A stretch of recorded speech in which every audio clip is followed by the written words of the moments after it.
jërë ngeen jëf mbokk yi yéen ñi nga xamante ni yéen a baaxoo di ñu topp ci info 15 ku ne xam na ne nag tey jii ci dimanche ji yemoo ak le 23 janvier mooy tombé ak bés bi nga xamante ni moom la ñu tànn ngir daal di tabb ci ay gox yu bëri yu utee fii nga xamante ni nag mooy ci diwaanu Kër Massar jamono ji nag ki nga xamante ni mooy suñu naataango Amar Niang ak war a dalal ki nga xamante ni mooy monsieur Traoré. ñu daal di séq ak ñoom waxtaan fësal yéene jàngat yenn ci ay tendance yi nga xamante ni jotagum nañ ko am laatay loolu nag dinañu wax ci li nga xamante ni mooy jeexitalu campagne bi li nga xamante ni noonu la jeexee su ko defee bu ñu noppee daal di ñëw ci tendance yi nga xamante ni jotagum nañ ko parce que donte ne am na ñu yuuxu ni que ni am nañ ndam mais dara officiel lagul waaye nag du tee li nga xamante ni jotagum nañ koo jàppandi te mu nekk itam loo xamante ne nii lu ñu mën a jàpp loolu it daañu ko càmbar daal di xool lan mooy li nga xamante ni moo si nar a topp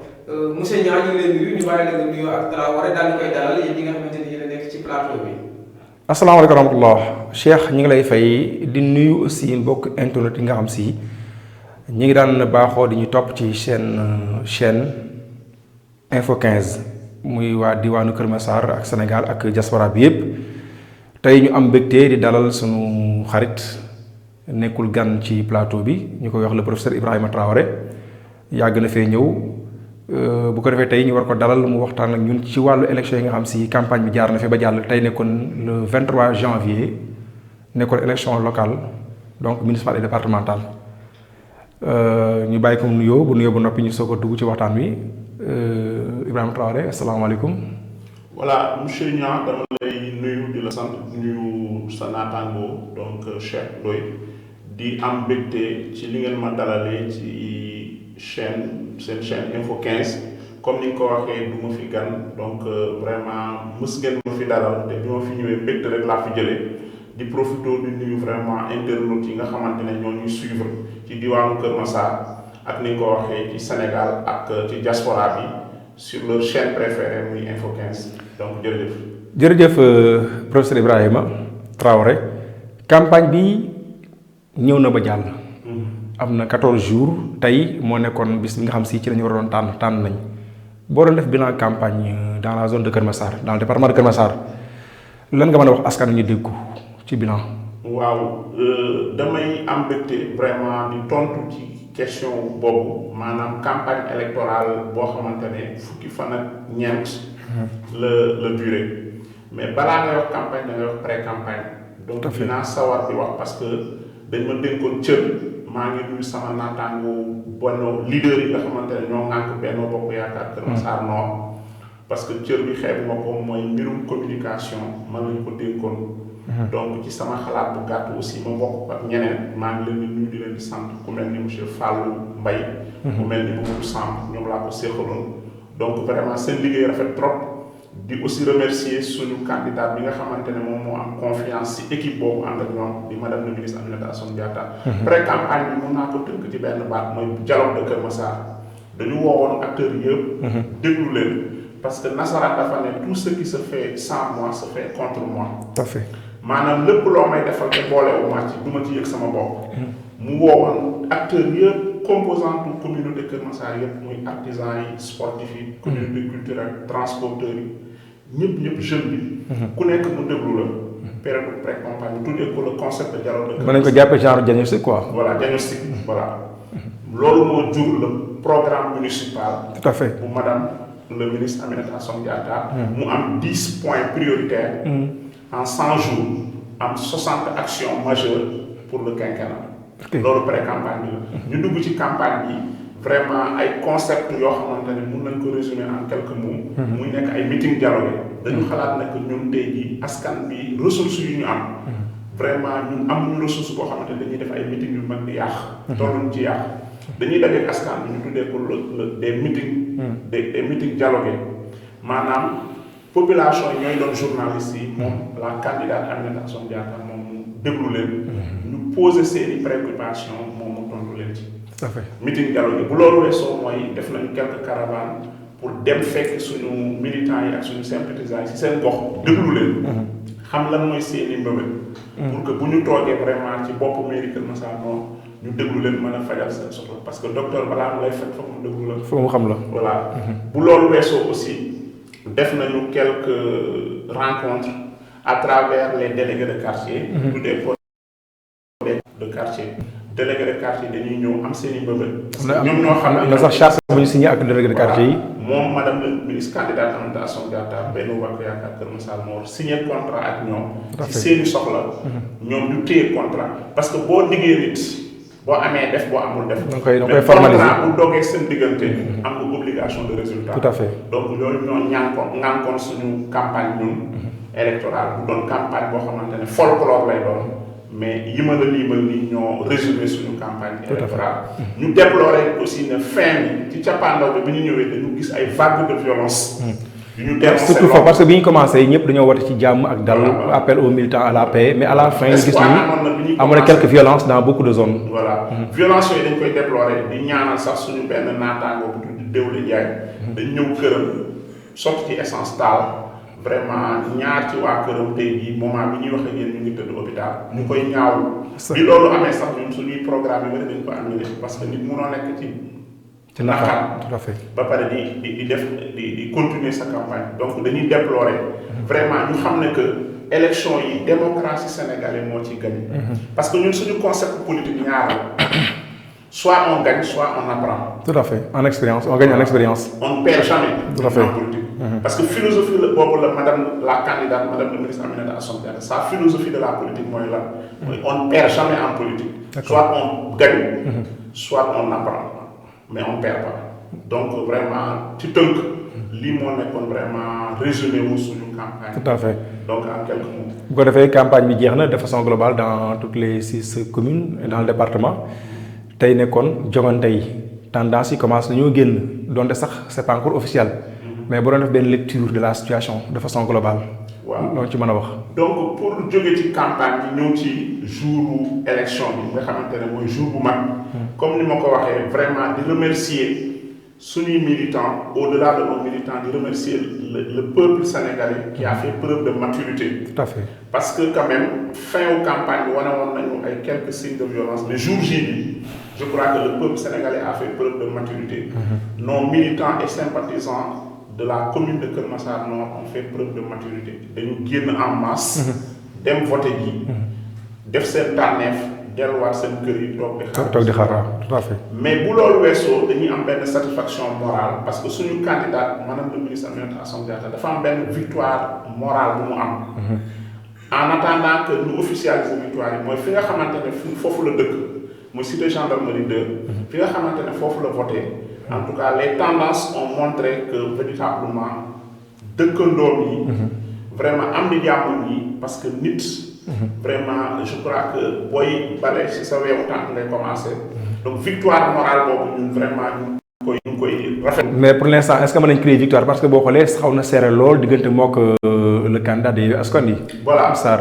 voilà moo tax ma tuddee ko victoire morale. pour l'instant parce que tey jii même si les chiffres étaient vraiment réels en nos faveurs. man je crois que il faut que je lance un appel aux différents candidats et candidates pour que la manipulation des chiffres ñu dem ci avec beaucoup d'attention. parce que dañu gis yenn candidats yi commencé du jubiler. te comme vraiment rien n'est encore officiel. dama bëggoon vraiment que les états-majors politiques rien n'empêche d'avoir leurs statistiques. d'avoir vraiment le recueil des données des résultats. mais bu mu doon loo xamante ne déjà dañ ko bëgg officialiser parce que autre institution yi nga xamante ne ñoo ŋànk élection ñoo reconfirmer ñoo seule habilité vraiment à donner des résultats officiels mais ku nekk am nga sañ-sañ vraiment si sa état-major politique à collecter les données mais maintenant en attendant véritablement que les autorités les agents les institutions assermentées ñoom ñu d'ici demain ñu am tous les résultats globaux parce que yii génn c'est des résultats partiels. waaw mais bu fekk weesoo Kër Massar Nord gis nañu également dans toutes les autres communes daanaka Yewwi Askan Wi moo samp tànk fépp. lu war a loolu pour yow. waaw lecture boobu ñuy am moom mooy damay delluwaat toujours ci sama ci point de départ bi. élection locale la ñu wax. te élection locale je crois que expression libre du suffrage des populations la. donc bu dee vraiment chiffres yi wane nañu que am na telle coalition boo xamante ne gagné na telle mais quand même je crois que il faut aussi ñu xaar sama waxu début bi ñu xaar les résultats globaux. D'accord. Parce que boo xoolee soit des gens de Benno ou bien des gens xamante ni sont de Benno mais am nañu seen option.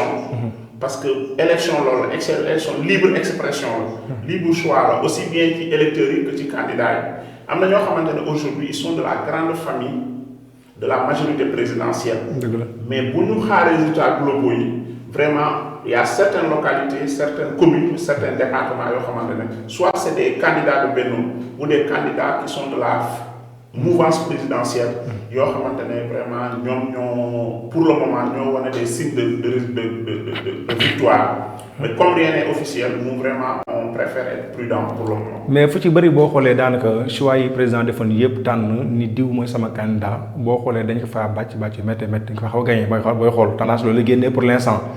est-ce que nekkul le choix des hommes moo posé problème nga yaakaar ba population fippu ni ki nga ñu tànnal bëgguñu ko buñ sañoon suñu tànneef bopp moo ñu gënal te mënuñu gis daanaka fa nekk ci commune yëpp. mais il faut reconnaître que dans le fonctionnement des partis politiques amul parti politique boo xamante ne c'est les populations ñuy choisir les candidats parce que même l'opposition que ce soit la coalition Yewwi que ce soit d'autres coalitions c'est les états-majors politiques ñoom ñooy xool ci seen biir pour faire le choix des hommes et des femmes yoo xamante ne ñoom ñooy aller à la conquête de la. waaw mais dañ koy waxtaanee parce que bon. à la conquête des suffrages dañ koy waxtaanee parce que neewoon nañ da ngeen xool ki nga xam si moom moo gën a jege askan seen gox ngeen tànn ko. mais généralement du population yi seen bopp ñoom ñooy choisir vraiment ci commencement bi les hommes et les femmes yoo xamante ne ils sont proposés à être candidats à la candidature pour ci gox-goxaan yi. Donc, ce qui est valable pour la grande coalition Benno est valable pour les autres. Souvent, c'est les états-majors politiques, ñoom ñooy seen biir ñooy def tànneef bi. Tout à fait. Pour proposer des hommes et des femmes. Pour qu'ils aillent à la conquête des suffrages des Sénégalais. mën nañ la ko nangul mais ñaari boo xoolee opposition bi ñu tànnee seen choix ni kii lañ bëgg a jël ñoom ñëpp dañ si d'accord ci concertation. mais boo xoolee parti au pouvoir ba ñuy soog commencé njëlbeen. bëri na fu ñu tànn ñu ne carrément ki ngeen tànn d'accord si te boo xoolee parti yëpp moo fa amoon te finalement day mel dafa confirmé wu. waaw mais loolu quand même il faut que lecture bi ma ci am man c'est lecture bu réaliste et réalisable la moom mooy. parti majoritaire bu leen Benno Bokk Yaakaar dafa di une grande coalition. tout à fait te coalition bu rëyee rek ay leaders bëri. oui te choisir se renoncer. boo demee ci gox raar na nga dem ci goxu Sénégal te yi muy commune muy département. te fekkoo fa une dizaine de leaders yoo xamante ne ku ci nekk. am nga envergure. boo xamante ne mun nga dina samp pour nga nekk maire. donc tolluwaayu Benno Bokk Yaakaar moo mel noonu. tout à fait maanaam il y a gox boo dem il y a des femmes et des hommes yoo xamante ne mat nañu lu bëri nombre lim bu bëri. kenn koo jël rek mun na nekk candidat à la candidature te comme ku tànn foog nga am loo bàyyi. tout à fait donc choisir c'est éliminé. loolu moo waral un peu cette sorte de frustration lorsque vraiment le président de la grande coalition Benno Bokk Yaakaar le président Macky Sall a proposé.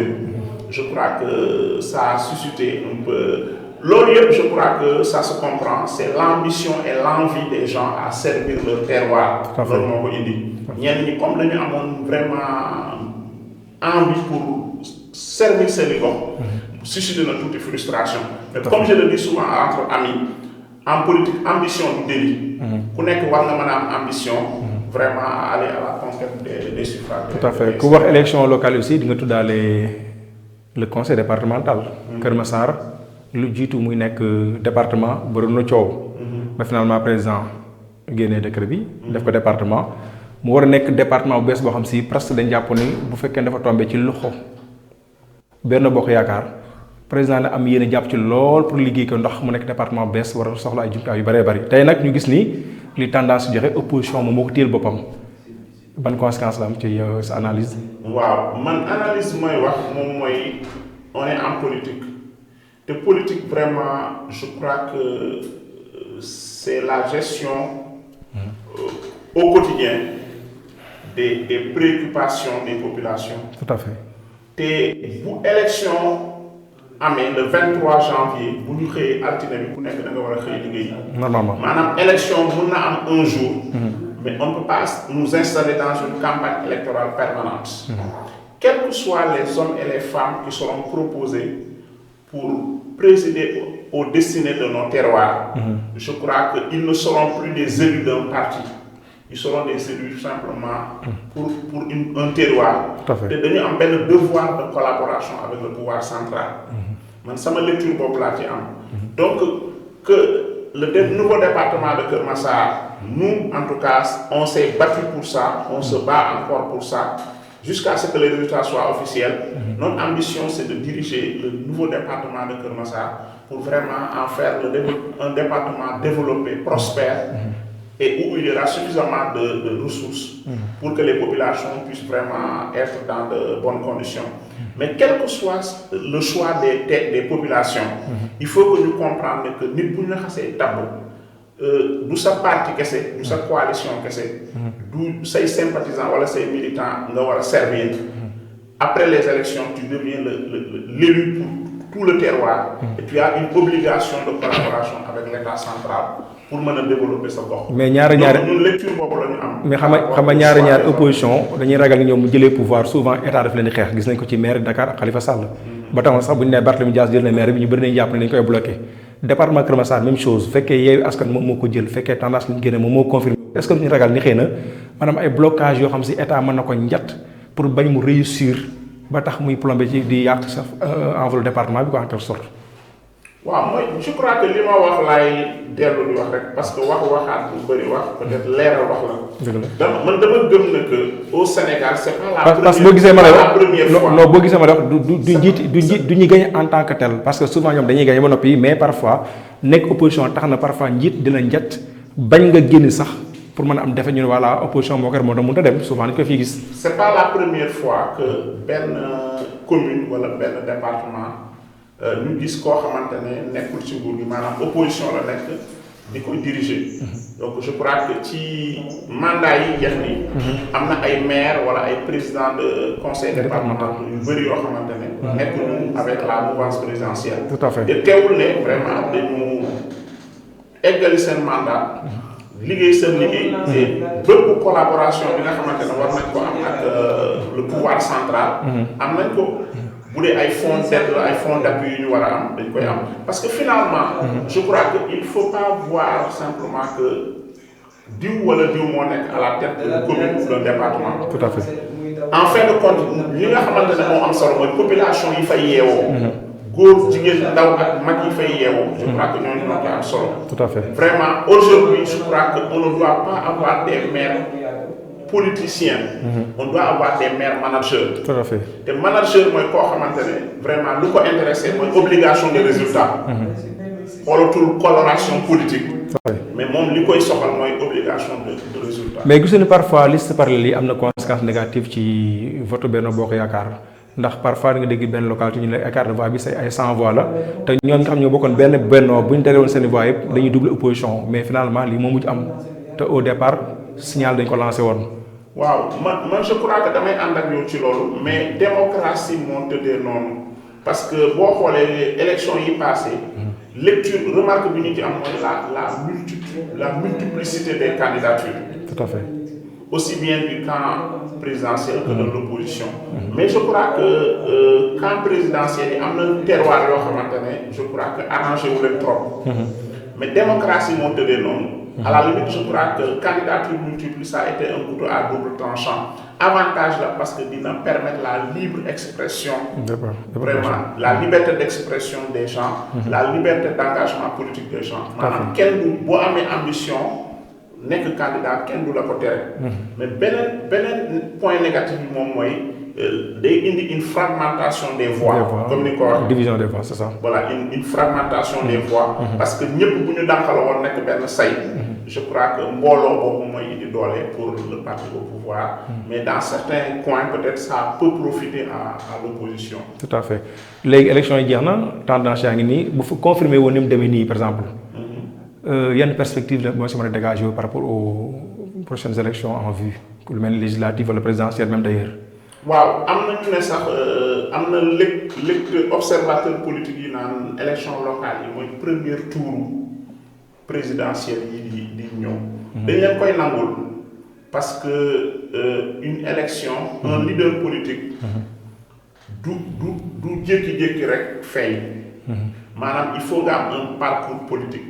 Tout à fait. Élection yi dina permettre certains vraiment ñu renforcer seen légitimité politique en vue des élections présidentielles yi di ñëw. Mais beneen lecture bu ma ci am moom mooy réalité yi ak contexte yi bokkul parce que lii dañu ne ay élections locales lañu.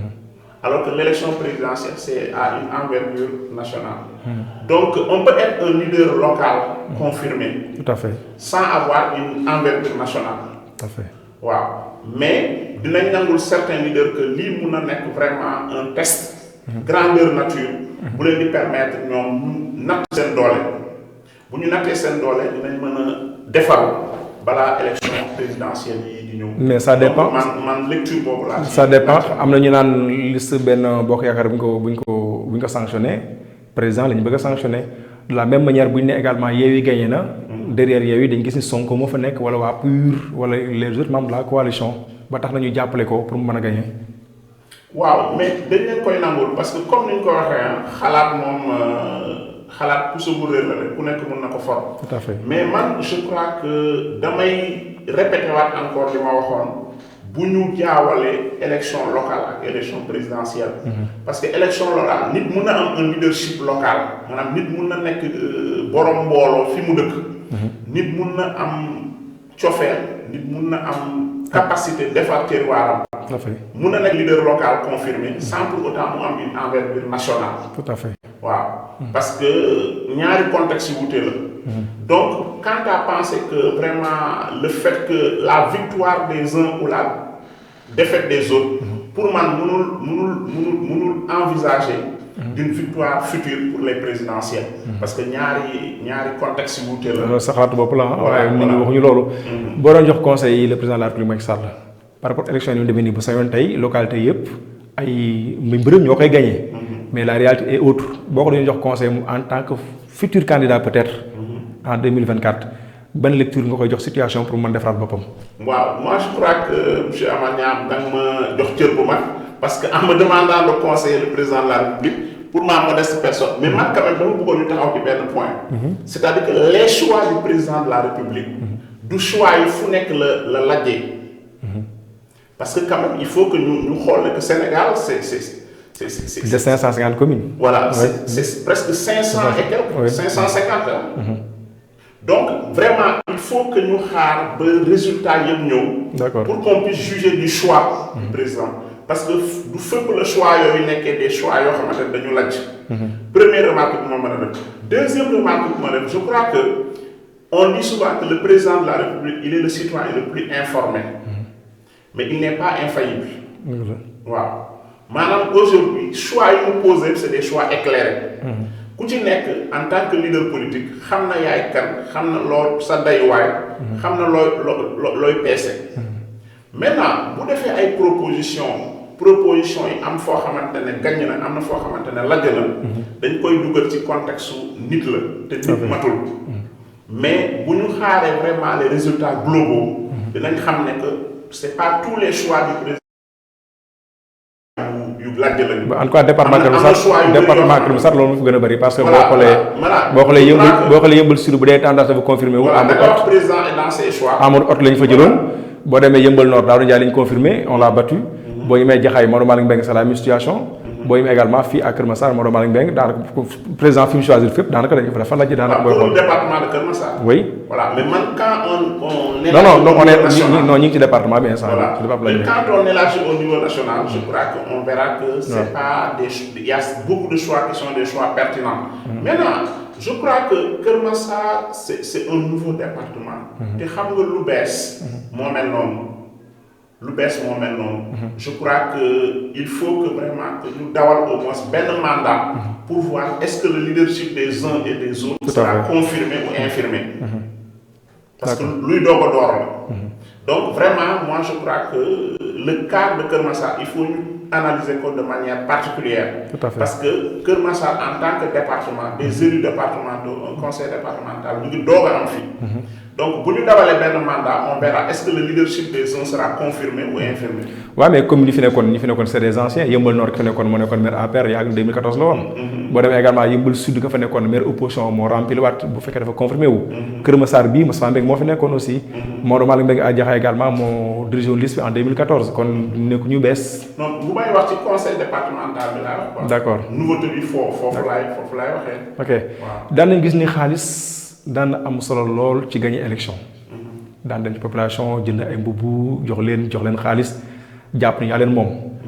gis nañ ko fi ñu bëri gën nañ des moyens colossaux xaalis bare tuur ko ci askan wi mais malgré tout ñi yoroon moyens yëpp daanaka ñi amul moyen ñoo leen gagné Yewwi Askan Wi ku leen dégg xam ni seen campagne boo gis ni mu demee xam ne amuñu xaalis te pourtant partout ils sont sortis victorieux xanaa kon moom dañ jàpp ne xëy na conscience yi commencé à changer wala lan. waaw man foofu ñaari lecture laa ci am première lecture bi moom mooy dama gis ne que du côté de l'opposition comme du côté du pouvoir moyens yi ñu doon utiliser commencé na wàññeeku. bon am na ñu naan peut-être ci côté nguur gi la gën a ëppee mais on peut au moins constater que par rapport ak yeneen élections yi passé maanaam rôle bi xaalis ak di jéem a acheter conscience nit ñi ak xaalis rôle bi xaalis doon joué wàññeeku na deuxième lecture bi moom mooy damay gis ne que la maturité du peuple sénégalais maanaam Sénégal aujourd'hui am na ñuy wax ne Sénégal la ñuy voté depuis avant indépendance yi. Tout à fait. Donc je crois qu'en matière d'expérience électorale et d'expérience démocratique, le Sénégal peut passer champion en Afrique. En tout cas, l'un des champions. Depuis 1872. Donc, saluer la maturité du peuple sénégalais. Tout à fait. Voilà, nit boy meeting mën nga louer chaise mën nga louer bâche. mais doomu aadama yi kenn mën leen louer. donc vraiment man damay saluer la maturité politique et démocratique des populations. Surtout le discours. Vraiment. Et puis on a un renouvellement aussi du personnel dañu am benn alternance générationnelle. Tout à fait. Donc génération actuelle bi vraiment dañu am benn conscience citoyenne. dañu am benn prise de conscience vraiment citoyenne de telle sorte que vraiment leurs choix sont des choix très éclairés. Maanaam c'est pas l'argent qui va les influencer. C'est les idées quoi. Mais c'est des idées pertinentes, c'est des programmes. Tout à fait. Aujourd'hui les gens réfléchissent en termes de programme. Pratiquement boo xoolee candidat yëpp am nañu programme jéem a proposé te daawul am lu bëri. man léegi boo xoolee candidat yi ku nekk andi ko programme pour jéem ko proposer askan bi te bu njëkk daawul am. Voilà. Autrefois on mettait l'accent sur les moyens à dégager. Tout à fait. Sur véritablement l'argent était au cœur et au centre. Vraiment de l'exercice et du jeu du pouvoir. Tout à fait. Mais léegi dañu gis que c'est les idées, les programmes, les propositions les projets de société. ñoom ñoo gën a am importance vraiment que xaalis. Et ça c'est à saluer. Mais finalement c'est à mettre au compte de la maturité du peuple sénégalais. Tout à fait la bàyyi nga jox sa kàddu mujj rek xam naa xaw na guddi ñu tënkale fii booba léegi ñu bàyyi la nga saafara ak askan bi jox leen seen dernier kàddu seen dernier message. Voilà, je crois que damay lancer un appel par rapport ak autorités yi nar a toog yi. Tout à fait. Vraiment man je suis un défenseur, un fervent défenseur de la promotion de la presse locale. Parce que information tey jii. ki ko gën a jege. moom mooy gën a am primeur. te balaa yeneen taskatu xibaar du jóge fële ñi nga xamante ne ñoo sant Kër Massar. Absolument. Vraiment autorité locale yi toog dama leen di lancer un appel. pour que la presse locale Info 15 laa nekk tey jii seen studio ñoo ma invité c'est pas la première fois. Absolument. pour que vraiment ñu lëkkaloo avec la presse locale. Une presse locale est en train de naître et de se développer à Kër Massar. Elle a besoin d'être renforcée. donc damay gërëm vraiment. yéen waa Info 15. di nuyu seen internautes yi nga xamante ne ñu ngi Kër Massar au niveau national et à travers la diaspora pour vraiment xam ne liggéey bi ngeen def avant ci campagne bi ak ci couverture collecte des résultats tey toute la journée. Tout à fait. Vraiment ñu ngi leen ciy remercier di ñaan vraiment ñu gën leen a jàppale. Vraiment parce que taskatu xibaar vraiment kenn mënu koo fay. parce que si suba ba léegi ñoom ñoo nekk sur le terrain. bu population bi tey di amee les résultats. Très tôt. Tout à fait. Vraiment les premières tendances c'est grâce à vous maa ngi leen di nuyu di leen di gërëm. vraiment di leen di jottali nuyoo suñu candidat madame la ministre Aminata Assome Diatta. ñoo ngi koy fay parce que su mu gëstoo gis na presse bi ci ginnaaw. Tout à fait. donc mu ngi leen di tàllal loxo vraiment pour que yàlla bu ñu may victoire incha allah rabbi yàlla dina ko def. pour que la commune de Kër Massar Nord ñi koy defar ak ñi koy tabax presse bi vraiment ci lay bokk. Tout à fait jërëjëf Ibrahima Traoré. ñaan xanaa sa appel xëy na autorité nañu ko dégg ndax sànq rek ce matin ñu ngi koy wax presse dafa jouer grand rôle ci visibilité des candidats pré campagne beeg campagne beeg ba ci élection yi ñaari nag bu passé moom daanaka pour nga war a jot leen sax problème lay nekk xam naa xëy na cette fois-ci mën naa changé donc di leen sant leen gërëm ci teewlu bi leen jox dig dajee xëy na suba la ginnaaw suba ñu xool ba xam en attendant progression résultats yi ñu indi ak yenn analyse jéem a xool na mu évolué kon donc leen ñu leen ziar baax a baax jërë ngeen jëf